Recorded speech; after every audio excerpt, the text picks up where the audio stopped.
Hey, so I don't have a ton of time to like make a big video this week or whatever, but I wanted to pop on and just talk about something that's been kind of on my mind, especially as I'm getting to talk to more people in the Discord server and sort of get to hear directly from beginners what some of the pain points are. And it's really something that like I wish someone had told me earlier. So hopefully, if you're finding this now, it is a helpful thing for you to hear. But really, what I'm trying to talk about is that it's never too early to start posting your music, right? And I'm not talking about only putting it on Spotify and like trying to get streams, but I'm seeing a lot of people, both in our server and in other servers, and I've been in tons of music servers for years now. And something you see all the time is someone coming in and being like, "Hey, like I just started producing. I just bought FL Studio. I'm not quite ready to post the music I'm making, but I'm excited to learn from you guys," or something like that.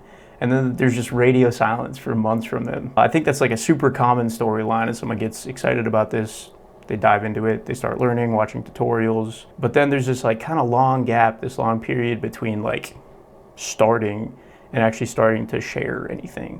And in my experience anyway, that huge hesitation was this question of whether or not something was good enough. There's this like fear of judgment, there's this fear of like, comparison and everything, and it'll tend to stop you from actually putting your work out into the world and letting people hear it and tell you what they think.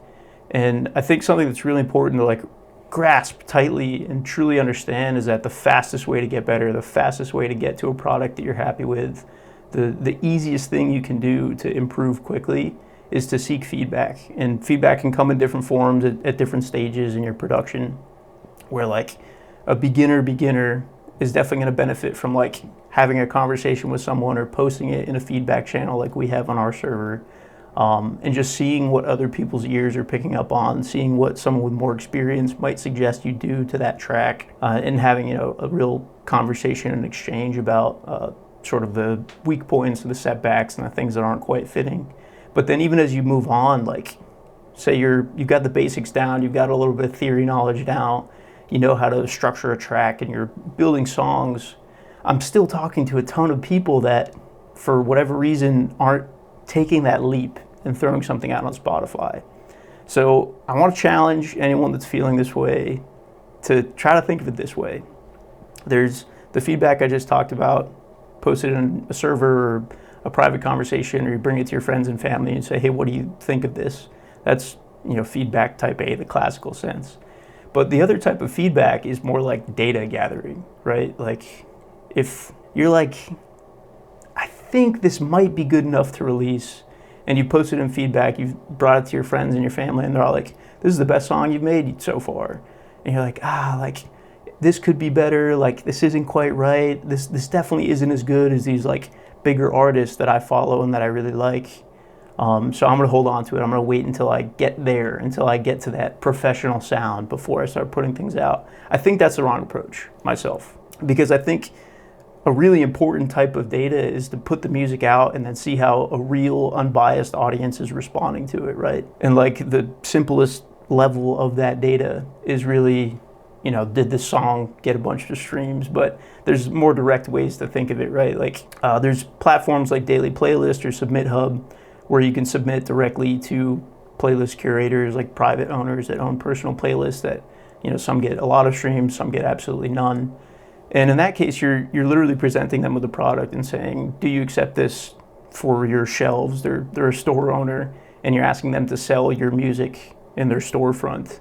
And your acceptance rate on those submissions is an important type of data. Like these are people that are listening to hundreds or thousands of submissions a week, and looking at this really broad swath of people at all different experience levels, and whether or not they accept or decline your music is a type of feedback that's super important to get, right? So if you're in this place that's kind of in the middle of like, I'm getting good feedback, like my friends seem to like it, my family's been supportive, but I know it's not as good as it could be, I think you need to take the leap. I think you need to put it out there. You need to get a little bit more data from perhaps a less biased and maybe more informed source, and give yourself a chance to maybe be surprised, because I think something else that a lot of people don't really like fully grasp is that we as music producers or creators of any kind are truly terrible judges of the quality of our own work. You'll hear a lot of people, like, I know in my experience, for example,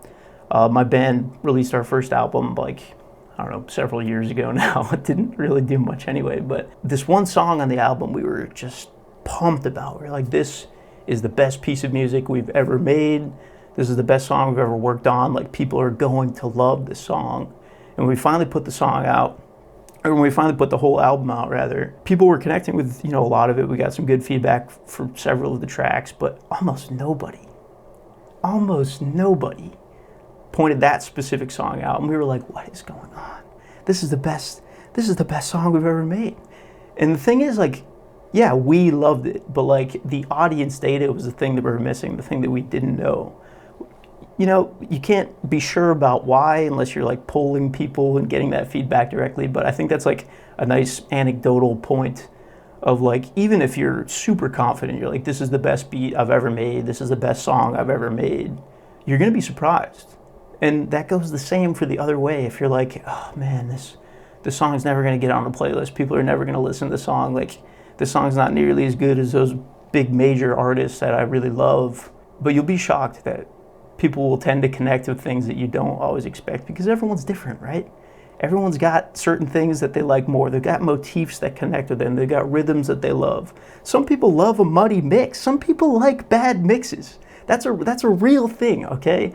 So like, I think it's really easy to convince yourself that you're not quite there, that you're not where you know you can be. And that's a natural part of creating, right? So, I don't know.